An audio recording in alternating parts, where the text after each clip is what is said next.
எங்க அக்கா சிவப்பு, குளித்தால் கருப்பு. அது என்ன? எட்டாத வெண்ணிலா எங்க வீட்டு அடுப்புல காயுது. அது என்ன? இந்த மானால் நடக்க முடியாது. அது எந்த மான்? முள்ளத்தோட்டத்தில் கருப்பு முத்து. அது எந்த முத்து? ரத்தம் குடிக்குது சிவந்த மண். அவன் யார்?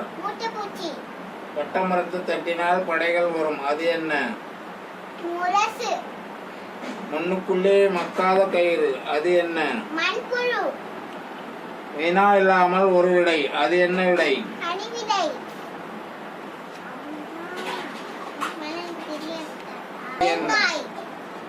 ஒளி கொடுத்தது உன்னை அழைக்கும், உறக்கமும் சொல்லும். அது என்ன? ஓடியும் வருவான், உருண்டும் வருவான். அவன் யார்?